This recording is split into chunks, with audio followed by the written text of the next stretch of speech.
Alors, sur ce, on passe à l'exercice 4 où on étudie l'ensemble C des couples de R de XY tels que Y égale X au carré. Donc C, en fait, ça va être la partie de R2 qui est le graphe de la fonction X au carré, de la fonction f de X égale X au carré.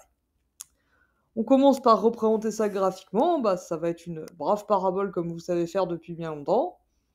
Donc si je place les points -1, 1, bon peut-être plutôt 1 là, hop là, 1, 2, 3, 4, c'est la parabole qui passe du coup par qui va de 0, qui passe par 1, 1 et 2, 4, et de l'autre côté, -2, 4, -1, 1 et 0.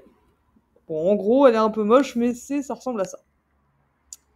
Alors la question vraiment intéressante, c'est est-ce que C, on peut l'écrire de la forme A croix B, avec A et B des sous-ensembles de R? Supposons que c'est le cas, supposons que C est bien de la forme A croix B, qu'est-ce que ça implique? Regardons les points spécifiques qu'il y a dans C. Dans C, par exemple, il y a le point 0, 0. Donc si C, c'est A croix B, c'est tous les couples d'éléments de A et d'éléments de B, 0 doit appartenir à A et 0 doit appartenir à B aussi. Et d'un autre côté, 1, 1, c'est aussi un point de C. Donc si C, c'était A croix B, 1, il appartiendrait à A, et 1 appartiendrait aussi à B, pour que 1, 1 soit dans A croix B. Mais du coup, 1 appartient à A, 0 appartient à B, donc le point 1, 0, il doit appartenir à A croix B.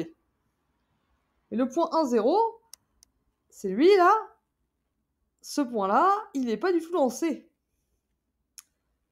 Donc on aurait un point qui est dans A croix B mais qui n'est pas dans C, ce qui est un peu un problème puisqu'on avait supposé que C était égal à l'ensemble A croix B.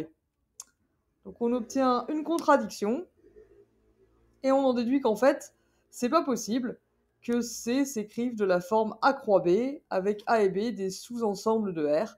Il n'existe pas de sous-ensemble A et B dans R qui vérifie C égale A croix B. Donc ça, cette décomposition-là n'est pas possible.